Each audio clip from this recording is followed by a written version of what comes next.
Excellent. Okay, ladies and gentlemen, welcome back. We are here with returning arena champion Candyland, who has survived somehow a very turbulent month this past December. Regardless of the crypto market volatility, Candyland suffered what I can only describe as a malicious rug pull by an internal developer who presented false documentation and used that information that he received and was able to obtain as being a part of Candyland's development team to get private key access to a fund holding the whitelisted monies that everybody had been buying up and trying to save up. If I have misrepresented that story in any way, please feel free to correct me. No, that's essentially exactly what happened, and unfortunately, but luckily at the same time, not the full 100% of the aimed amount was stolen, and the individual that has done that has been identified, and we're currently looking to press charges against him. We have found essentially all the needed information to do so, and we're hoping to get all the funds back in the upcoming weeks. But there is no guarantee for that happening. Yeah, in the crypto world, there's never any guarantees. I mean, exactly. The immutability of blockchain means that when some goofball, whether he's, grabbing your hand and writing out the addresses for you, or whether he convinces you to do it yourself, once that money flies away, it's over there until you can find a way to get it back over here. Unfortunately, that's the truth, and that's what we have suffered. So after, getting back on our feet, both emotionally and project-wise, we're back. Our pre-sale has been launched and been running, at least the public pre-sale, for the past 4 days. Obviously, the traction is significantly lower, but we're still extremely grateful for how much we have managed to raise.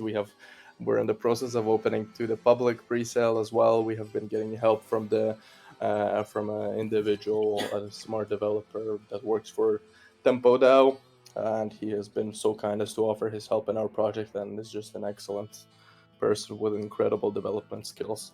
But now, as one concern that people may have, the main issue was that we have implemented the multi-sig on all our contracts except the LBE one, because we thought it was unnecessary, as we believe the Ellixium wallet would be safe. But unfortunately, it was not the truth, and we got punished for it. So yes, I'd like to piggyback off this too. Can you guys hear me now first? Yes, we absolutely can. All right, cool. I just switched to the phone. Thank you so much for having us. So I'm not sure what Nover said about before, but you guys were one of the big communities that supported us before everything went down. So I just wanted to say thank you to everybody, and thank you for all your patience. So as I'm sure Nover clarified that what happened was really stupid on our end, and but stupid things happen. We all make mistakes. Ellixium gave him his private keys that we all know not to give our private keys, but when we're developing a project, it's one of those little things that you don't really know whether you should do it or not, and he did it, and it is what it is at this point. But as Nova was saying, we identified the guy. He lives in Indonesia. Little snake in the grass. We're after him. The authorities are after him, so we're hoping we can get the funds back. But as you guys said, that it's the blockchain, anything can happen. So we're just praying that we can get it back. But what happened was, like I said, Ellixium gave his private keys, so we learned from our mistakes. We're not going to make the same mistake twice. So everything is run through the multi-sig, and I know Novair started saying, about the multi-sig, but I just really want to hammer this point home. Every little thing is run through the multi-sig. So the smart contracts, the every little penny that you will ever see move out of Candyland requires 5 out of 7 signatures. It's the core team. And then we partnered with 3 community chosen members that all have YouTubes. They were not related to us. We don't know them. They are the other signatures. So I just wanted to hammer that point home, because we're doing everything we can to learn from our mistakes.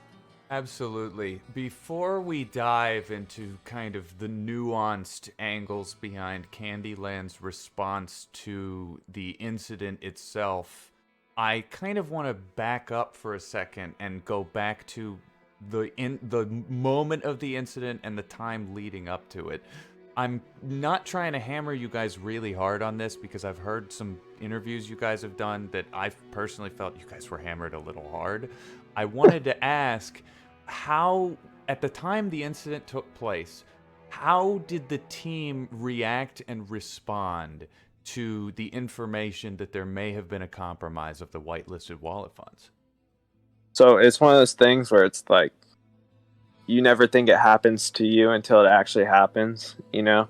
It's one of those things where it's like, what do you say? I mean, we were all just speechless. We were all just dumbfounded, you know, that it happened. Yep. But, you know, one of the things is you can sit there and cry about it, or you can do something about it. And, you know, we owed it. We were all crushed. I mean, we were all literally, I mean, I don't think Psychologically, especially. Yeah, I don't even think I slept that night.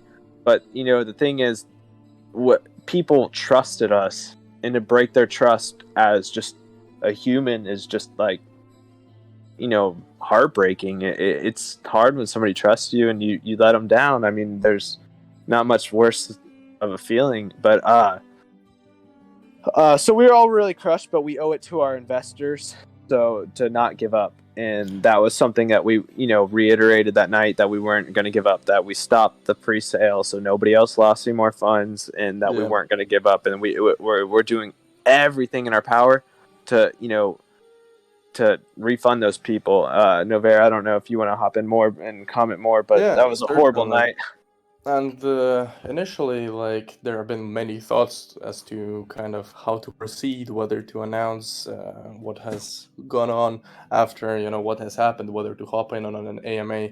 But I think that it was like we had, you know, alternative thoughts, whether, you know, kind of to, let's say, lie about it and tell that just the money was withdrawn to a separate wallet, you know, send the guy some candy so it looks like it, or stage it and pretend that it's all gonna be okay, blah blah blah. But when in reality that that wasn't the case, and we ended up being as transparent and truthful, exposing ourselves for kind of the communities bashing, as you mentioned previously, and let the kind of the FUD and the hate begin, in hopes of over time rebuilding and regaining the trust of the communities. So. Well, FUD in particular is something that tends to occur naturally with a healthy amount of skepticism, and the reason we have FUD as a term in crypto land is because there's people who take that to a, let's just be real here, an illogical extreme, where they become less about critical thinking and skepticism and more about, well, I just don't fucking like you or your project. And exactly. if somebody invested money in AVAX or in MIM or in Kandyland leading up to this, obviously there's going to be a lot of heightened emotions, and a bunch of those people are going to come out of the woodwork with pitchforks and torches and be like, everybody on Team Kandyland was responsible for this. Exactly. So, and unfortunately, it's before Gator you hop in, and unfortunately, you know, that's simply not the truth, and we were just subjected to kind of our own idiocy while having everything, you know, how would I put it, everything in a mind in terms of marketing, strategical outlooks, and performance, that this one little detail has caused, you know, the most important aspect to go down the drain.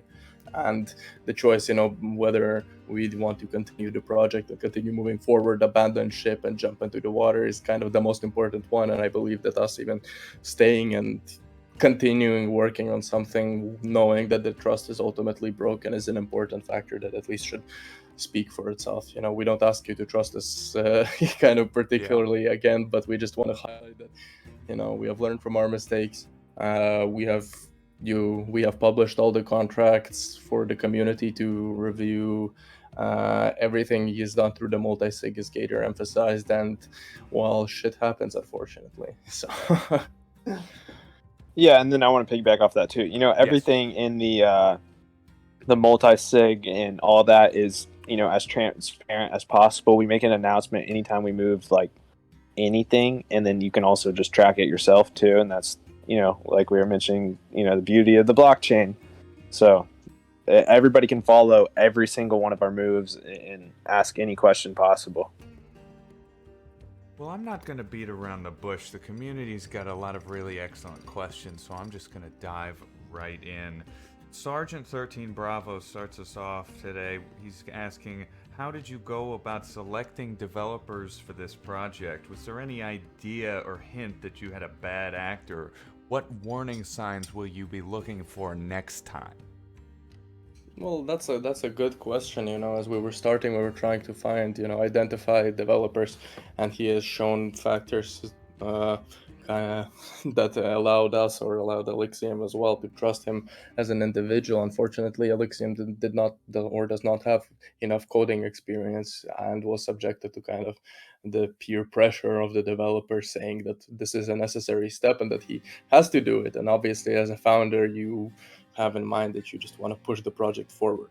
And so one of the red flag, like, I don't even know, is just kind of his, I don't even know how to describe it. It was just an odd working lifestyle or working kind of procedure that the dev engaged in, which was a big red flag. And unfortunately, it went how it went down. And in the future, again, we are working with way significantly better developers that have no intention or no reason to do anything, and as well, they don't really have the ability because everything right now is going through the multi-sig. So, and then comment on this a little more. So the first guy that the selective language here, the meanie that did us dirty, he showed us fake IDs. He showed us a fake LinkedIn. Everything was he was very elaborate with this scam, which sucks. That really does suck. So, in choosing a new developer, we were all like on eggshells, just choosing who we would pick as a developer, because it kind of was at one of those points where it was like, who can you really trust? Yeah. So we needed somebody with a good track record. That's why we went with Decode from Tempo DAO, because he's just incredible, and we made him, verify everything. And then even still, he's an amazing coder. Just some of the work he does is absolutely incredible, and just he's a wizard with the coding. But still, we were on eggshells, just like we had everything double, triple, quadrupled checked, and then we had the multi-sig just so for that extra layer of security for everybody's sake. And then we had an external audit by Soken that is published everywhere pretty much. And then we had 2 internal audits by just gracious members of our community that understood Solidity and understood the ins and outs. And, everything came back fine. There was 2 little tiny tweaks, fixed them. Everything's great. So, just choosing the new dev was, like walking on eggshells. So. Have you guys implemented any new risk mitigation measures in light of this bad actor's behavior? Certainly. Well, the first one is that we'll, instead of where we would previously accumulate all funds in the LBE contract and withdraw once, we have been withdrawing every 25,000 to the multi-sig wallet. As soon as we hit 25,000 or around that area, a transaction is called to withdraw it to the multi-sig. So it's not controlled by one external contract, but by just simply a Gnosis safe. Okay, gotcha. Following up from the questions about how you guys are responding directly to the incident, I'm going to ask Xsurf's question about market conditions. A lot of DAOs have reached high prices, but recently plummeted, especially Jade in December. Even widely known Wonderland is down 50%. How would you guys prevent such things from happening naturally to Candyland? Well, my opinion on this is that first of all, it's really hard to prevent what the market was gonna occur in the market naturally. Another factor to initially consider is that a new project is always gonna have that initial hype. Although with people kind of selling their initial tokens, it's gonna be hard to maintain. Implementing strategical buybacks as one way to go about it because of all the profit accumulated in the treasury. That's a way to go about it, and ensuring that the discounts are not, how would I put it, not absurd enough to dilute our investors and just inflate our protocol too much. Yeah, and another thing too is use cases.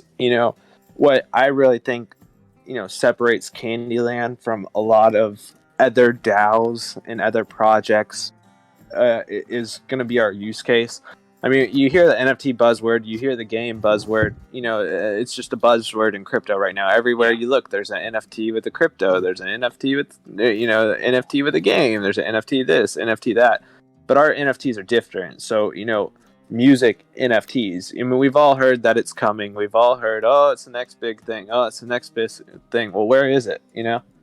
I've yet to see one major, music player. There's people popping up left and right that are starting to do a great job and get some traction, but we want to be innovators in the space. We want to change everything. So our roadmap consists of music NFTs, and that's something that we want to do within weeks of the launch, is launch a music NFT. And so what the intention is to partner with, we all have extensive music roots within the founders, that we plan on partnering with these musicians that some you may know, some you may hear on the radio.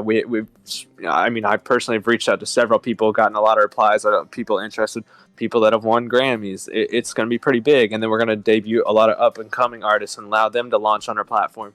So we'll launch NFTs with different levels of rarity on our platform that feature music. So just something that the use case, and then eventually, without dropping too much alpha at once, but yeah.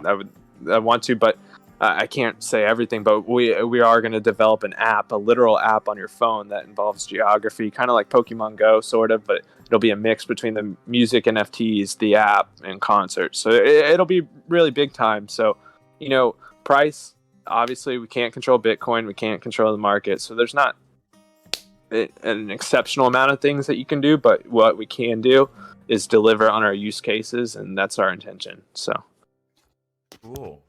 Well, that actually covers a couple people's questions, so I'm going to go ahead and start to get into the more nuanced technicals of Candyland then, because that's a little bit more fun and positive anyway. Dope is going to start us off there. He asks, there's a common bottleneck in proof of work and proof of stake chains. Big stakeholders can and will manipulate voting and governance however they wish. How would Candyland think of solving that problem? Well, everything, I like to say is that Novair can piggyback on me with this one. I like to look at everything from the investor point of view, because I'm also sitting on the other side of the screen investing in other projects. You know what I mean? This is one of my first big launches. So, I like to look at everything like, what can I do for the investor rather than what can I do for myself and, make money. That's just stupid. I want to put a good product out there. I want people to see all the hard work we can do through our project. And, I love crypto. I want to innovate the space, and that's what I'm here to do. So I try to look at everything from the investor point of view before we make any move, really. That's actually Dope's next question. He says, I'm a crypto investor, and I only care about the future prospect of the cryptos I'm investing in today. If you want me to invest in Candyland, I need to hear reasons why I should choose Candyland over existing similar Ohm Fork Olympus-like DAOs, and I want to know about token advantage that would convince me to change from my favorite one to Candyland. Well, it's again, as Gator was talking about the particular use cases, the crazy APY. There's plenty of other forks that exist there that can offer, essentially what we're offering in terms of bonding and APY, but it's again the transparency that we're going for, the strategical outlook, the future use cases, and not many of those even have kind of roadmaps where which direction they want to take these DAOs for. So. Okay. He also wonders about D-apps. I know you guys have mentioned the music NFT buying, selling, trading, etc.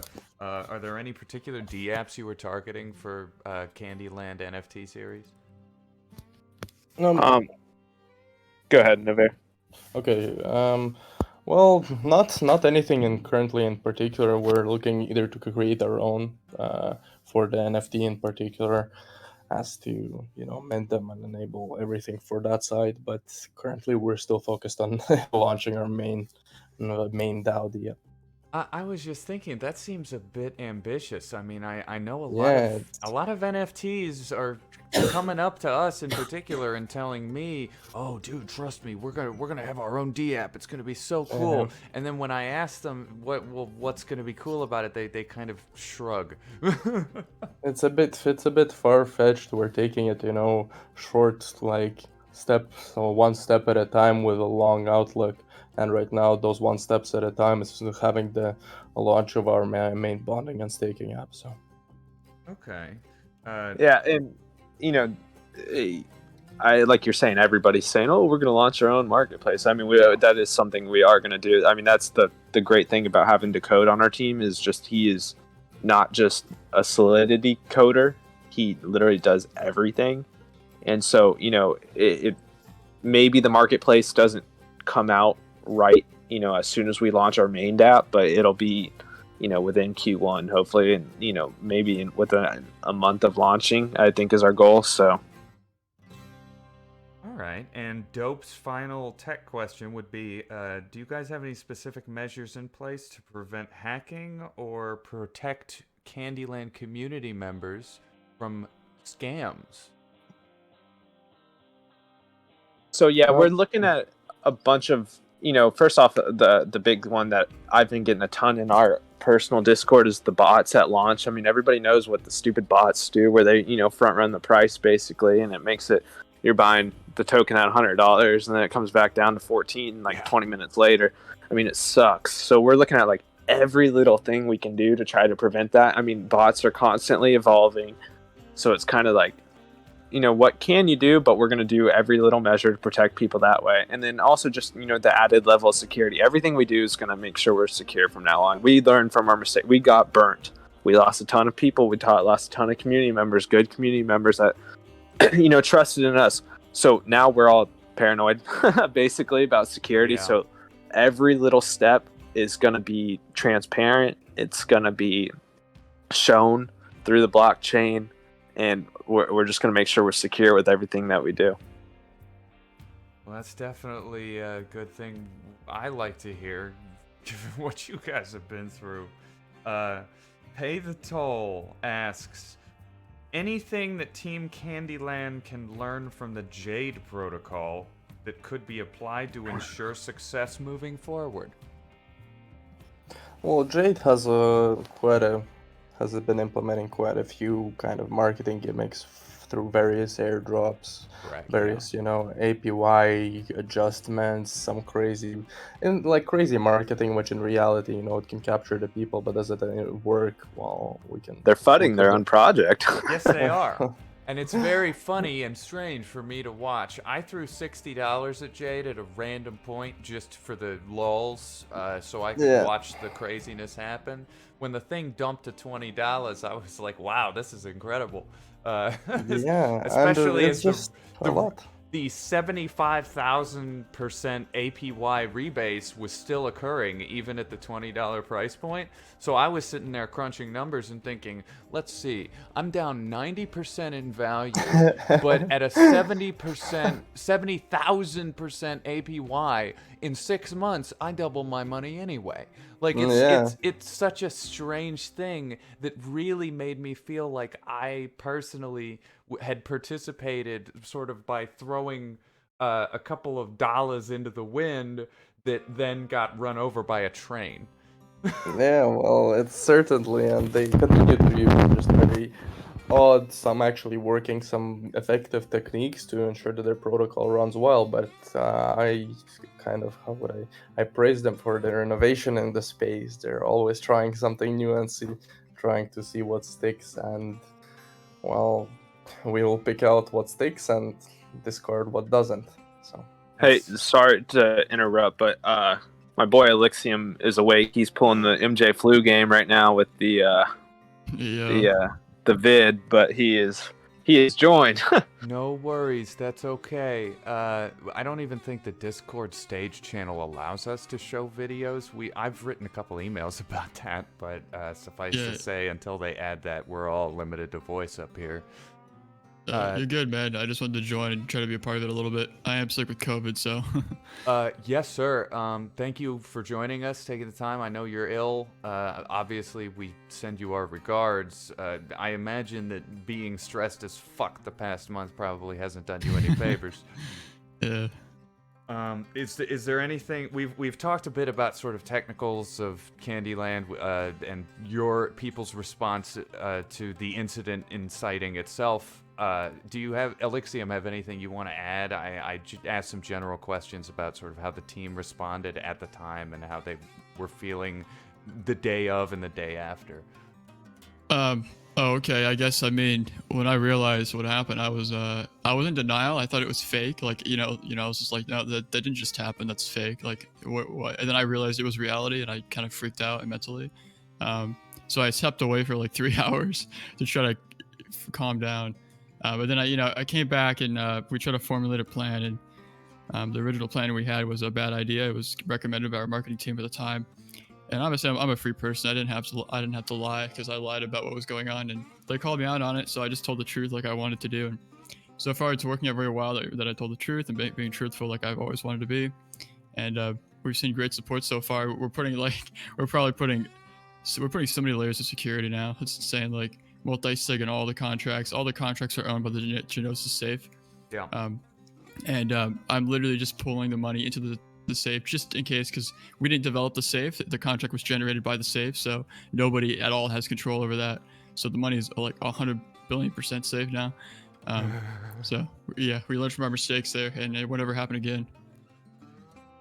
The only other things I guess I would want to touch on with you now that you're here, sort of security or precautions going forward relative to the way you were operating before. I asked the team about any sort of warning signs. They both sort of talked about some general activities by the developer that may have been red flags, but not big enough ones to raise a huge alarm. Looking back, is there anything that you maybe could have noticed better? Definitely. I'll be honest, I'm not trying to make excuses, but at the time I was super pressured, rushed to get this done. We found that dev on a whim because my original dev didn't want to do what I wanted him to do. So he was just like, yeah, I'm kind of done with this project. I don't really want to finish it. I'm like, okay, well. So then I had to find a different dev. So I kind of rushed it. There were probably a few red flags that went over my head, and I probably ignored them out of ignorance. But to be honest, I was skeptical the whole time, right? Like, I mean, I'm not an idiot. I know that they can do whatever they want. They could go behind my back. So that's why I got the audit, and I was asking people, like, should I be running the script? Like, is this a legit script? And people around me told me yes, but I gave him my env file like a moron, because I didn't even know what that was. I mean, that's how ignorant I was with what I was doing. And I guess he just saved it, and that's how he got access to my wallet. So yeah, there's definitely a few red flags that I could have seen. I wasn't so naive, but I mean, whatever happened again, believe me. Well, to be fair, some of the most famous political scandals in history in recent memory occurred because campaign managers got phished via Google email. And these people are supposed to be running nation states. So, to be completely fair to you, this seems to happen to everyone, from young startup entrepreneurs to the most powerful people on the planet. Yeah, it makes me feel a little better, but at the same time, it's still terrible. Like, absolutely. Like, no, I still feel. Yeah, it's I a feel bad horrible. thing. I feel horrible that I lost. Like, I took all the punches that were thrown at me because I deserved it. I fucked up. I received a lot of death threats and shit. But I'm definitely, I think we moved past that mostly as a community. People that had said horrible things to me at the time apologized, and they're on board now. So I think we're moving on. We learned from the mistakes, and we're gonna come back stronger than ever. Yes, and as just a brief lesson to all of you investors out there, I don't care if you're investing in a crypto project, a stock, or your grandmother. If grandma loses a few dollars, you don't send her death threats. That's not cool. Just saying. Okay, moving on. Blur Rev asks, was AVAX the chain that you guys had in mind when developing Candyland from the start, or was that a choice that you guys made later after balancing the pros and cons of different layer blockchains? So it was actually originally going to be BSC, but I kind of swayed away from it because it's kind of known to be really scammy and lots of shit coins on there, and I wanted to try to avoid that. I mean, I like the network, I like Binance. It's just AVAX is just the better. I saw more potential in AVAX, and I was correct. It did well. It's still doing well now, so I'm glad I stuck with it. We were originally, we had the whole like plan written up for Binance Smart Chain, but we switched it, and it wasn't that hard to do. I mean, it was actually easier to go to use AVAX than it was to use Binance, oddly enough. Yeah, Binance to me is sort of what I call a moonshot market. Right. Yeah. Okay. Moving on. Raisin Bran asks, I have some older candy from the first round. Does that carry over? It does not. I'm sorry, but that candy is useless. If you have candy and you won candy from an event giveaway that I gave you personally, DM me the amount, and I'll look through the history and make sure that that actually happened, and I'll get your address and I'll put you down on a list, and then I'll be manually airdropping people the second the DApp launches all the candy that they're owned from the new contract, because we deployed all the contracts again from start to ensure that everything's safe. Okay, So, so yeah. users who, for example, received candy tokens as rewards for asking good questions on the first show we did, those users could hit you up and you'd take care of them. Of course, yep. We have a general list too. Like we have a rough list. There's some people missing here and there, but we have a little bit of a rough list that we're running right now. So DM us as well. All right, cool beans. I know the community will be very pleased to hear that. Megatron Ices asks, what is KANDY backed by? Or with? It's backed by MIM, Magic Internet Money. It's one of my favorite stable coins on the AVAX network, so Avalanche network. So we went with that. I think there's a lot of cool integration stuff we could do with it in the future. So I went with MIM. Okay. Zulu asks, as a DAO, what is Kandyland's anti-whale strategy? Because whales can easily occupy... Oh, whoa. Fired off. Hold on. Where was I? I'm sorry. Let me restart that question. As a DAO, what's your anti-whale strategy? Because whales can easily occupy majority votes and influence project decisions. What anti-whale measures are already in place? If anything to say on that, no variegator, I don't really... Yeah, so, one thing that, I said this in a previous anime, so when you were asked this, I'm like, oh my gosh, this is like the same question. Yeah. So one thing is, I think I said this earlier, everything we try to do, we try to look at through the investor point of view, because we're also investors, you know what I mean? Like, this is all our first big project launch, and, if I'm not investing in, if I'm not running this, I'm investing in other projects. So I try to look at everything from the investor point of view. And so what we're going to do is, moving forward is when we do these DAO votes, it'll be, just transparent. It'll be honest. And, we'll try to, keep in mind whales and people that, I can only afford so many tokens, but say, Carl from down the street's buying 100,000 lots every single day. You know what I mean? Everybody's got a different price point, but we want to have everybody's voice heard. So we're going to do everything we can to make sure every single investor gets their voice heard and everything's fair for every investor to help us decide the future of the project. Yeah, well, the issue kind of arises from the fact, well, if you're a whale and you own so many tokens, right? Essentially, you can, as the question was asked, you can influence the majority vote. So there have to be measures implemented in place to ensure that one person like Elon Musk cannot, be like, fire Ellixium from his own project. Yeah, exactly. And the point to do that would be through not only allow people to vote through tokens, but at least have a certain amount of kind of voters distributed to the vote to take place. And the Wonderland has implemented quite an effective governance system up to this point, where they go through 3 separate stages, and we will be looking to implement something similar. All right. My main man from General Chat, JCM, asks, are all devs KYC'd now? No, but we're going to do that. Do not worry, that's going to happen. Gator, Novair, everyone's going to get KYC'd, all the founders. I will say that Decode, if you don't know who Decode is, he works with Tempo DAO. That's his main DAO. and he works next with Enigma, and he saved their project. He personally doesn't want to get KYC'd to avoid any weird legal troubles that could happen in the future with DAOs, because there's just like a gray line with DAOs in the United States, and he's from the US like me.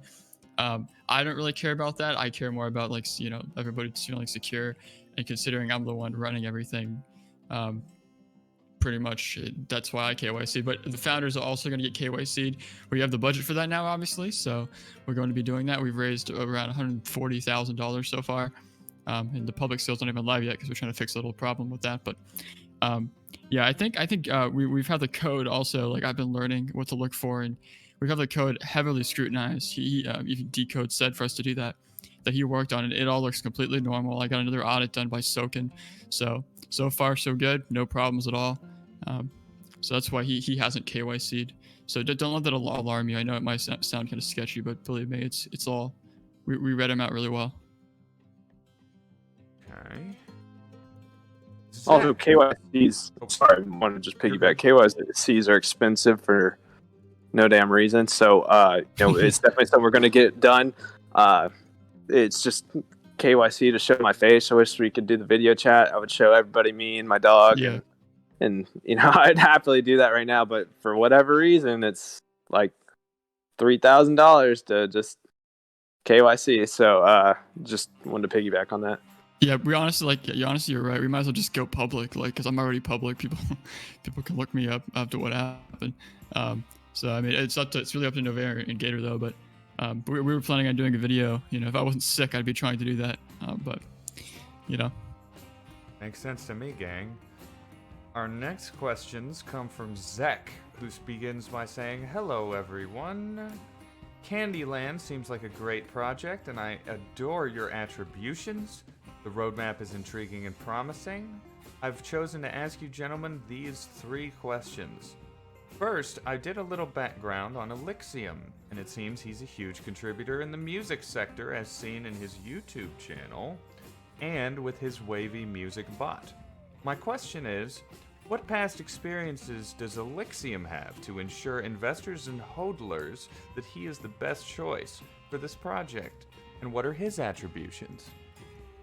Sure, man. I appreciate your support, buddy. So this is the deal.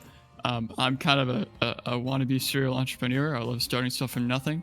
I did it with real estate, with music, you know, with this bot, a few other things as well in life. And I really enjoy just growing stuff. So I surround myself with a good team. I'm not a know-it-all at all. So I try to get people that are intelligent in the field that I'm getting into.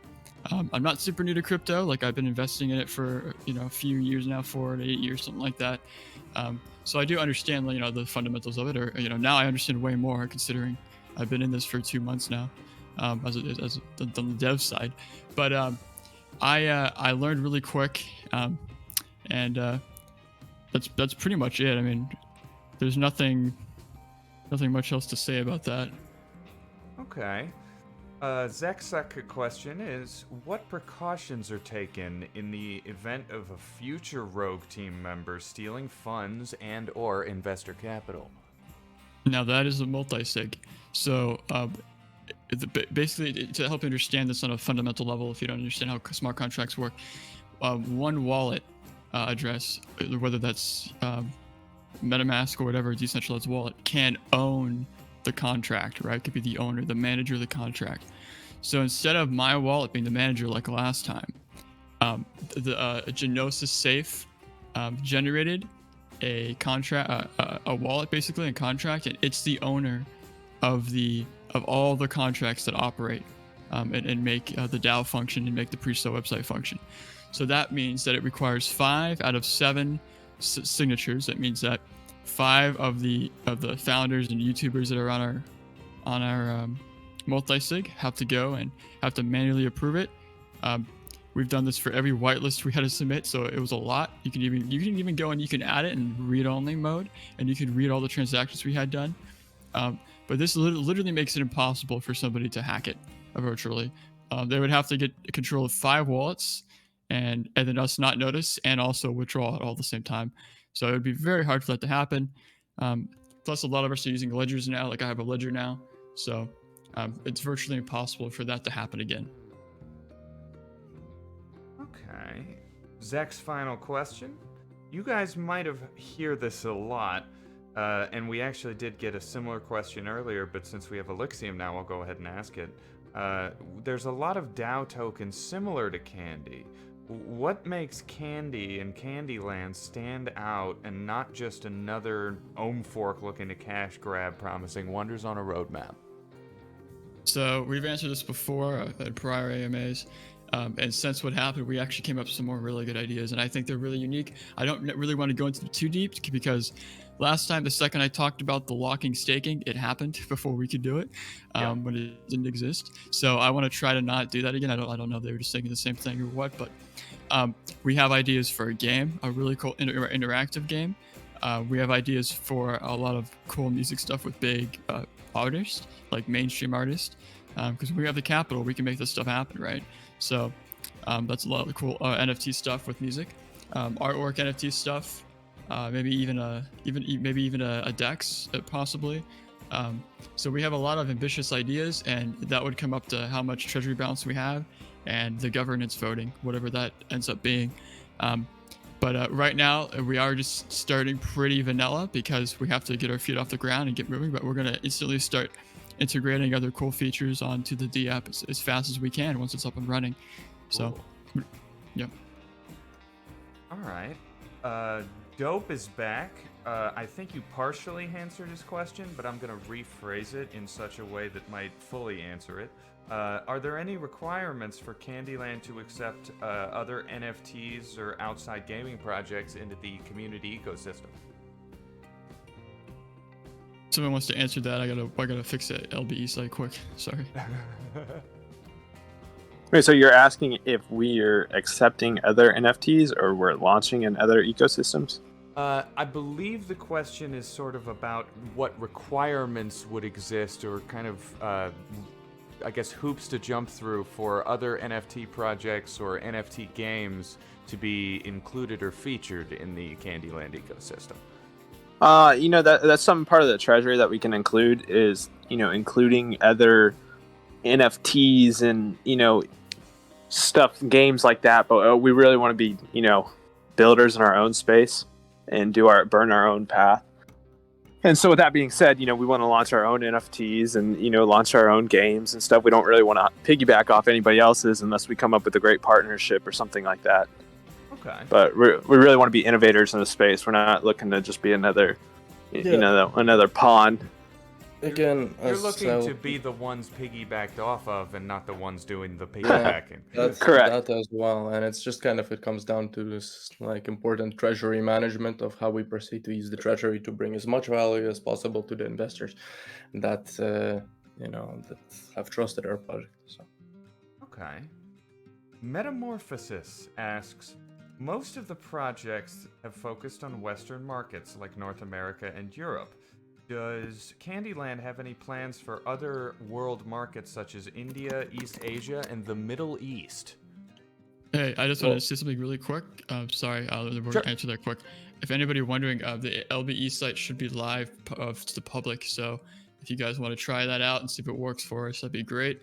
To answer your question, I'll let Nova go ahead and do that.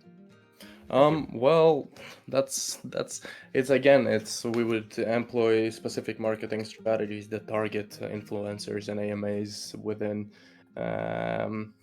these particular markets, as mentioned in the question, and then as well, just to stay more active in those sectors. Within our Discord, we have specific channels that target, outside the traditional markets, and continue in that manner. Okay, excellent. Master Halo 40 asks, what marketing plans do you have for the short and long term to attract more people to the project? This year, will there be collaborations that can give more use and utility to those who are already in on Kandyland? Certainly, and well, first primarily it's AMAs and just social media marketing in a traditional kind of side of things as well. We're looking for partnerships with other DAOs and partnerships with other platforms like Chainlink or so forth. So basically everything that is in our power that we can move out even of the crypto world into the real world, we will also look to be doing. So. Yeah, I'll also note that we have a lot of big YouTube videos planned here soon. I'm talking like crypto YouTuber with 1 million, crypto YouTuber with 800,000 subs. We have a connection that can get us videos for pretty good prices. So that's something that we're working on right now. Twitter promo also. We're trying to look find legit Twitter promotion, not just botted accounts and stuff, but legit stuff. We also want to get we're scheduling as many AMAs as we can. And I'm gonna try to show my face as much as I can when I feel better. I think that's really important. So AMAs are really good because we can just go to every community that exists in the space and just pull everybody in. So then everybody that's currently invested early benefits. So that's kind of the idea right now as far as marketing goes. One thing too, we have a mega partnership happening behind closed doors. A lot of the partnerships we can't really officially announce until they're done deals. Yeah. But so just everybody stay tuned to the announcements because it's big. Keep your eyes open. Very cool. Always good to have some bright spots on the horizon. Okay, one of my favorite names in the chat, Sir L. Ron Hodler, asks a very interesting question. What steps are you taking to educate the general public about Kandyland? Education seems to be the best way for general adoption, and given our server ethos, I cannot help but agree with that last statement. Yeah, all this is quick because I actually released 5 videos showing the fundamentals of purchasing, how to set up your MetaMask wallet, how to purchase Kandy. That's going to need to be updated soon because I use Wonderland as an example, but once Kandyland DApp's actually released, I'll make another one the same format so people aren't confused. But we also want to have a section on the DApp that's literally like a how-to section, and it'll go over everything. Like not a lot of DApps do that, and a lot of new people are confused. Like they want to get in, but they just don't. So they're losing out on investors because of that. And we definitely want to make it as easy and user-friendly as possible to get into this DAO and be a part of it and join the community. So there's no confusion or struggles or anything like that. So yeah, YouTube, a lot of videos on there for sure. That's pretty much the idea. Okay, returning to the incident, Sai asks, what are the chances of catching the rogue developer? Do you guys believe that we've caught the right person? It's honestly really tough because every time I'm pretty sure I'm pretty much 98% sure it's him, the guy that did it, because every time I try to contact him, he just blocks me just instantly, and then he's not even replying to me anymore on Discord. He just completely ignores me on Discord. And I made the links he sent me in Discord beforehand that he had now removed go back to other posts that he has on like Telegram. It's the exact same format, same post, but using a different profile with his face. So it's either that developer was trying to impostor somebody, or it's actually him. Yeah, but I honestly don't think it's a catfish. I think he was just an idiot. Because it's the exact same like introduction message. He speaks the exact same in text when I talk to him on like Twitter and stuff. It's pretty obvious to me. So we have his name. We have I think we have his girlfriend's name. We have his mama's name too. Yeah. Wow. Yeah, exactly. But so the problem now is getting a hold of them. I'm going to be going forward with law enforcement, trying to get in contact with Interpol, and actually take this extremely seriously now because he's not even getting back to us at all. So, yeah, and if it ends up not being the right guy, then it's not the right guy, and I'm completely confused because no one else had any access to my wallet. He's the only guy that had access, so it pretty much has to be him. And worth noting, everyone, for those of you who aren't aware, last year the United States Justice Department announced the largest seizure of cryptocurrency criminal funds in history. Hundreds of millions of dollars worth of Bitcoin, Ethereum, Monero, and various other coins that had been effectively representing the ransomware profits from a cybercriminal organization that operated via ransomware for hire. So they would essentially target your companies, your upstart companies' employees with emails saying, hey, would you like to become a millionaire?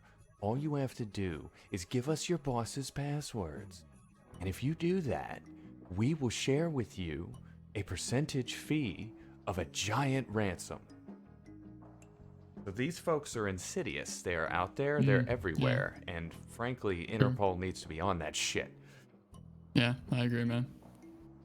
Okay, Perfy asks, can you tell us about the primary focus of your ecosystem and what sectors you would like to focus on, and how it compares to the competition? I believe previously we've talked a bit about NFTs, music as a focus, but is there anything that in that area that we haven't touched on that we should touch on? Anyone want to get that? Yeah, so like I mentioned before, we're trying to partner with, artists that you've heard on the radio and artists that have won Grammys and stuff. And like I said before, everything's speculative until it's a done deal. Yeah, But as with many of these things in entertainment, until there's ink on paper, a lot of these teams and even like morning shows can't tell you who's coming on until the lines are dotted. So yeah, that's a big thing. But our hope is to get people that you've heard, on the radio, people that you want to listen to, and then we want to help up and coming artists debut their music, and who knows, we could have the next best thing launch on our platform. So that's something we're looking into and trying to partner with artists. Okay. Enam asks, any plans of a tip.cc listing?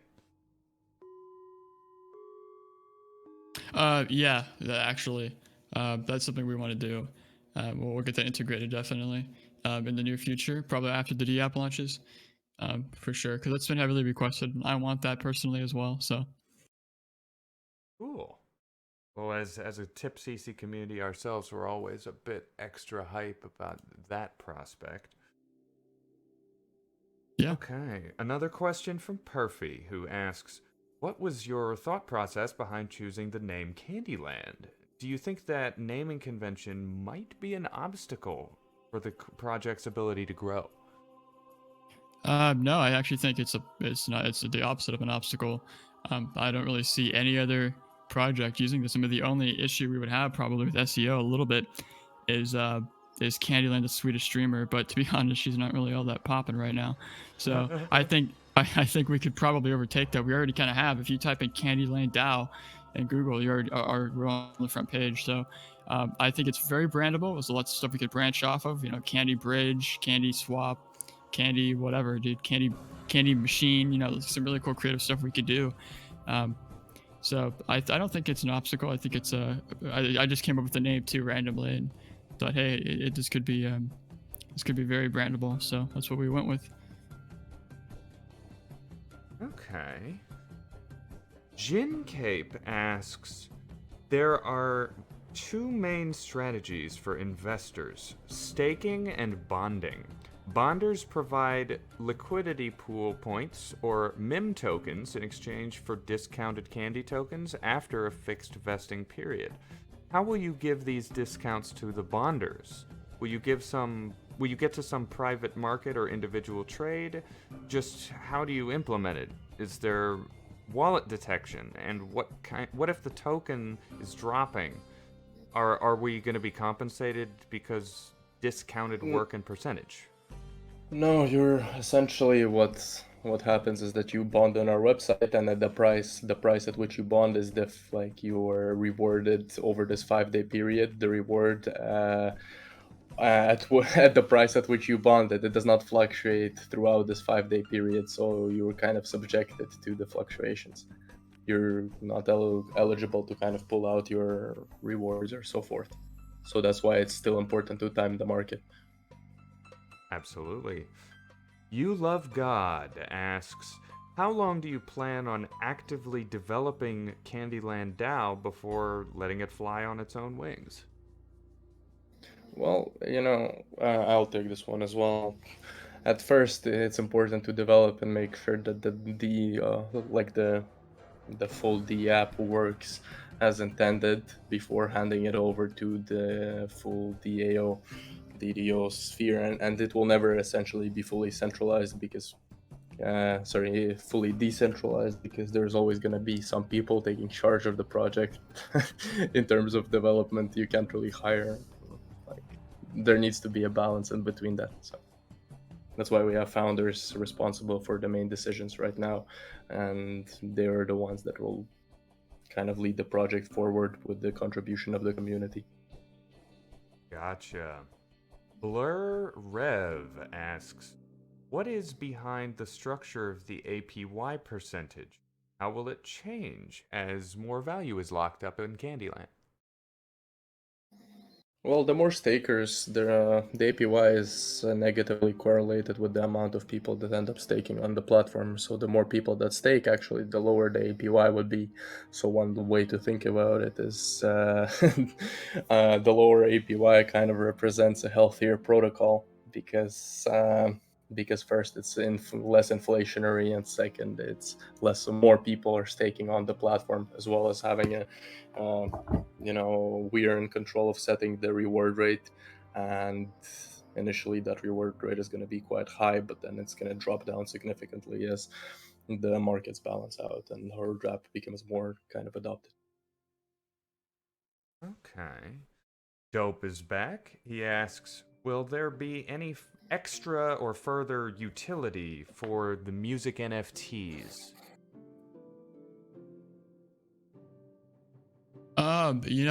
That's something that we've been trying to conceptualize internally. But like I said, recently we've been dealing with what happened. So we kind of dropped coming up with exact what's the word I'm looking for? Sorry, my brain is foggy. Understandable. It's the exact utility for music NFTs. It would more so be right now our idea is probably just it's like a hype thing, right? And it's pretty backed by a lot of hype stuff, and maybe we can integrate APY bonuses for owning it. That would require some development, obviously, but just I know that some DAOs do it with artwork, so we could probably do it with music as well. But I think it would be pretty cool if we had some cool EP or album drops from big artists, and they could be purchased through Candyland, stuff like that. That's just kind of where we're at right now. It's going to be further conceptualized and developed after the DApp launches. A lot of things will. Trust me, you'll see a lot of ideas coming out and planned once the DApp's out. It's just that's our focus right now. It's going to be the DApp out. Okay. Roddy wants to know if you can give us any names of the artists for the music NFTs. I'm gonna say straight up, probably not, but if there's anyone who's already signed on board, can you tell us who they are? Yeah, as of now, it's all a lot of talk and a lot of negotiation. More negotiation is going to happen once the DApp launches, as said before. We don't want to name names. Just know a lot of them have over 1 million followers on Twitter, some even more. They're pretty big. So we have a lot of connections to big artists. So any hints as to how many platinum records they got? We're just gonna leave it at that, I think. Gotcha. Yeah. No problem. Okay. Akla asks, cool concept. Something like Pokemon Go with geography is very cool. Will the game require NFTs to play? And the most important, how do you solve the problem that Pokemon Go has, where the game creates accidents in real life, and some governments are banning it as a result? Is there something that might be planned to prevent such incidents from occurring? Will there be new mechanics within the game that might just kind of prevent accidents or people going off into the park to look for Pikachu and getting robbed at gunpoint? So that's it's the real world, obviously, and it's a bit tough to prevent accidents. I mean, we can do our best to mitigate the chances of that happening. I know that Pokemon Go, originally you had to be right on top of the Pokemon to be able to capture it, and then people were breaking into houses and stuff. And so the way to mitigate that is make it so you just have to be in an area close to the Pokemon. And it's obviously not going to be just like Pokemon Go. There's going to be some cool other ways we do it. We're still conceptualizing that idea. I don't think we were initially going to announce that yet. I don't know. It's okay though. It's all good. No you're worries, good, no worries. It's All not, we it's know is that yeah, you guys are speculatively developing a Yeah. geography-based, maybe NFT music-related game that We may might or be may doing not, that. may or may not have anything to do with concerts. That's all we know. It's pretty Yeah, vague so far. So ex- if this is an announcement of something, you guys have been appropriately vague to leave us with more questions than answers. So No, you're good, dude. It's fine. It's not a big deal. I mean, yeah, it's not a lot of info, but it's kind of all the info we have on it so far. I just kind of thought it'd be a pretty cool idea. But all we could really do is develop the game in a way to where it won't put people in harm's way. And if people are going out to the park, I hope they're not doing it like 5 a.m. just to find a candy monster, whatever we done doing. Like, you know what I mean? Like, just use common sense. There's not much we can do about that, you know. Like, but yeah. Najpur Key Public asks, who is your main inspiration? What motivates you to keep going? Okay, was that question for me, I guess? I think that question is in general for anyone on the team who Okay. wants to discuss like their heroes or their philosophical motivations to grind away at the project. You know, I'll be honest, maybe it sounds generic, but it's Daniele for me. Just seeing how he's like public with what he's doing, with in relations to the DAO anyways. Like I have other inspirations in life, but as far as DAOs go and in the crypto space, DeFi 2.0, it's definitely Daniele, the owner, the founder of Wonderland, if you don't know. I'm sure you guys do. But that's kind of what made me want to go, like be so public and start this, because I really like what he's doing. And he's also branching off and doing game stuff as well, and that's kind of what we want to do as well.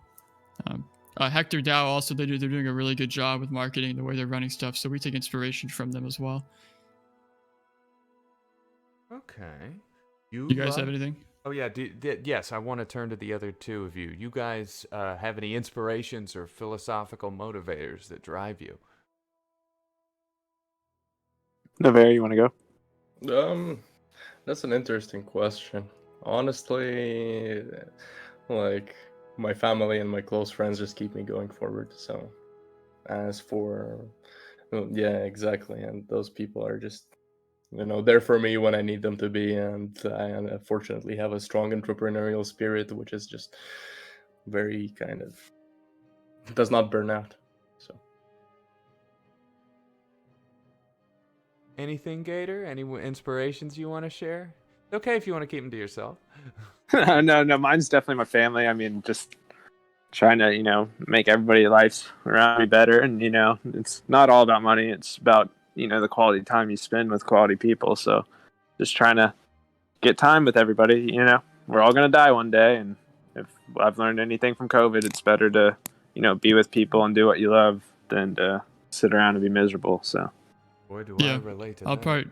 I'll probably also just say, obviously, first, if we're talking in life in general, it's definitely my family that motivates me. They've been an extreme support to me, especially after what happened. They were all there with me.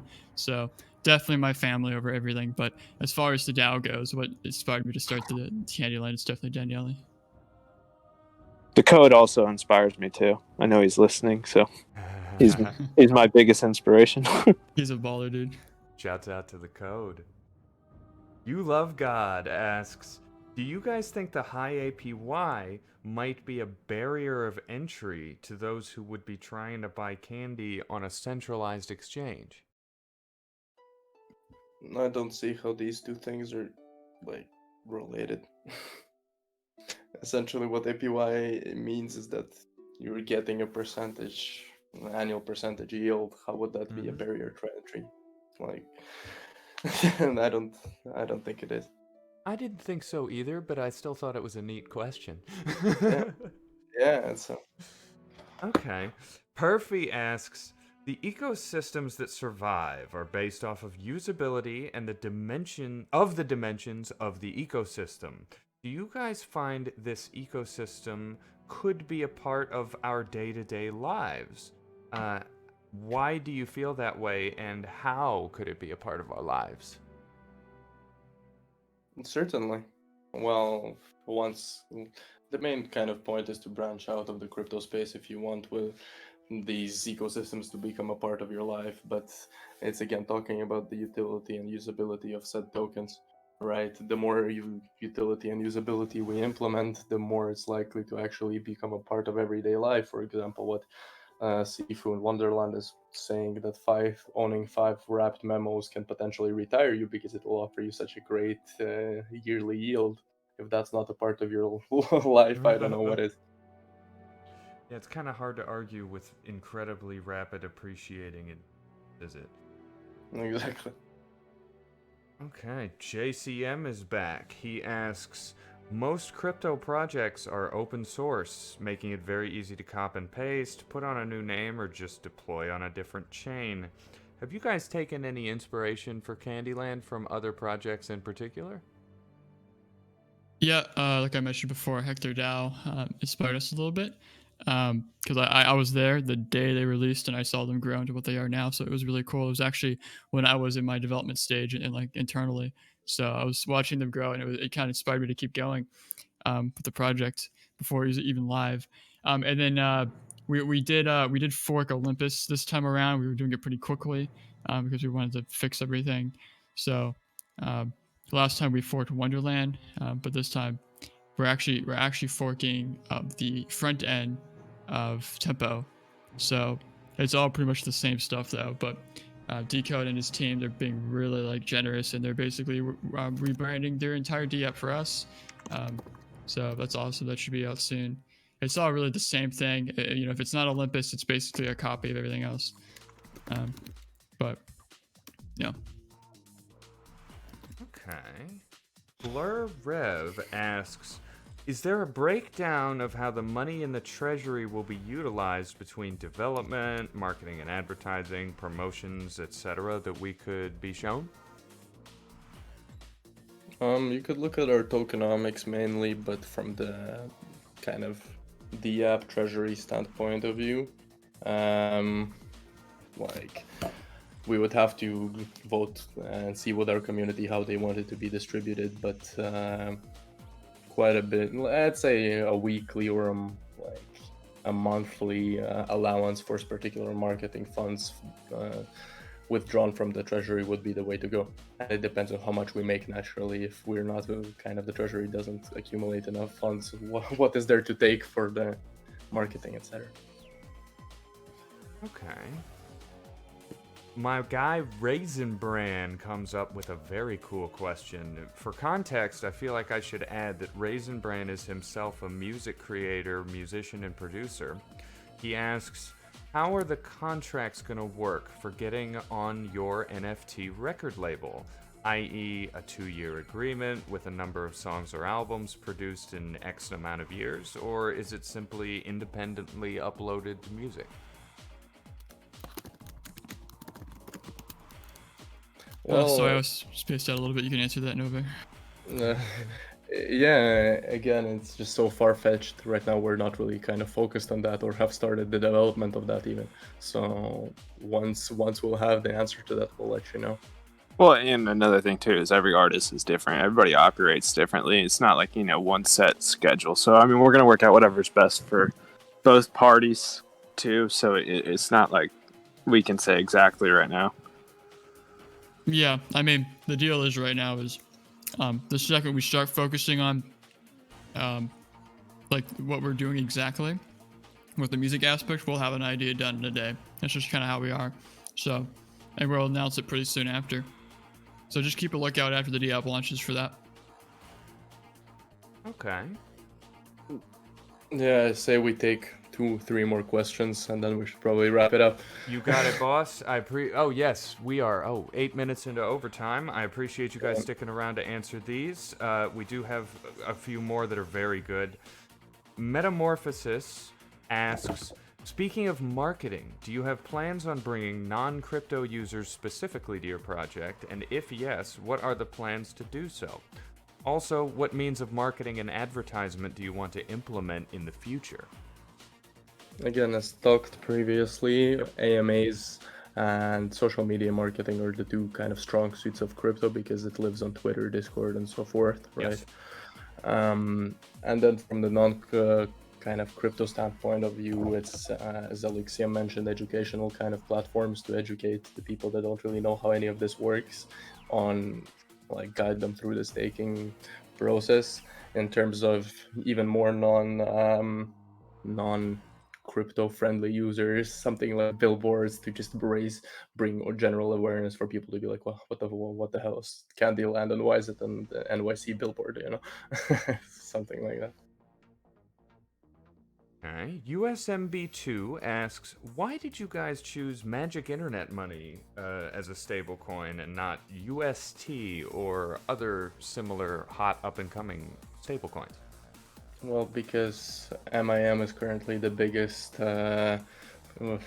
stable coin on Avalanche, and they're just taking over the world right now. USD is shady with billions of funds lost to God knows what.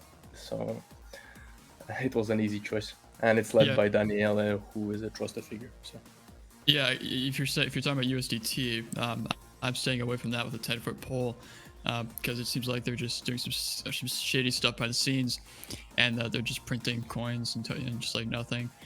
So I'm not really a fan of them. To be honest, their fees are really bad as well. So yeah, I like MIM way better, anyways. Yeah, and the fact that you guys are working on AVAX kind of makes MIM a easy choice, doesn't it? Easy choice, exactly. Okay, and I guess I will go ahead and wrap us up with Blur Rev. Final question, is this project a full-time job for you guys as developers, or is this something you're doing on the side? If this is a side project, how are you guys finding the time to balance your careers and also focus on Candyland, getting it up and running? Yeah, so for me, this is full time, man. Pretty much it was 8 to 10 hours, so there's even 12-hour days, just straight up grinding, looking at Discord all day, texting people and all that for just like a month and a half straight, 2 months straight. That was pretty much my life, because I really cared about the project and I wanted to see it do well. So that was basically my job. I know that I think I'll let them speak for themselves, but I think Gator and Novera actually have other life stuff they're doing. I'm not gonna lie, I'm working on my job right now. Don't tell my boss. As we speak? For That's the past, multitasking. But yeah, for the past, like with Ellixium, I have been in this full time. I have some projects on the side, but it's not kind of majority of my time goes to this. I'm just kind of traveling. Okay, well, we're going on 15 minutes over time. Do you guys have anything at the end that you want the community to know, kind of as a last word? Yes, certainly. Well, our public sale is now live, so if you found whatever we are saying trustworthy and interesting and want to check us out, please go on our Discord. All the information is there. Check us out. And we hope that we have managed to clarify all of your questions. Absolutely. Yeah. Traditionally, I would offer at this time you guys the opportunity, if you would like, or if you have a moment, to just help me decide the winners of the best questions for this AMA.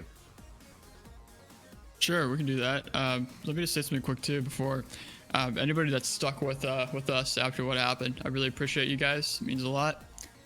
We're gonna come up stronger than ever. We've already raised almost 150K, so it's pretty crazy. I mean, we're just not hit public, so we'll see where it goes. I appreciate it. Awesome. Well, in the pinned messages section, you will find the collection of community questions that I read out, including some I did not. All of those questions are completely eligible to receive rewards if you guys find them to be particularly standout questions for this conversation. Amazing. So thank you. Thank you you. for having us. Nexus, has been a pleasure speaking to you yet again. Always. I hope we can be here some more times, certainly. Absolutely. We would love to have you guys back again. So with that being said, I'll let Gator and Ellixium take care of the rewards and see you soon. Thanks, everybody. Yeah. So then, am I doing this live right now, or am I doing it after the call? We can do this live or off live. It is entirely up to you. Okay. We can just do it offline really quick. It'd All just right. be better that way. No problem. Give me just a second to wrap us up then. Yep. All right, folks. Thank you all for joining us. This has been a presentation of the Wolves of Alt Street. I am your host, Nexus. As always, the information that we just covered is not in any way to be construed as financial advice and represents only the opinions of the speakers themselves and not necessarily the opinions of the entirety of the community of the Wolves of Wall Street, the team of the Wolves of Wall Street, or the community or team of Kandyland. Kandyland is an AVAX ohm fork, and all of the information will be posted both in the YouTube video as well as in the announcements section. We'd like to thank Ellixium, Nover, and Gator for joining us for today's presentation. As always, we thank you very much for your time and attention. These shows would not exist without the community. And with that, I bid you all until next time. Stay curious, my friends. Thank you, guys.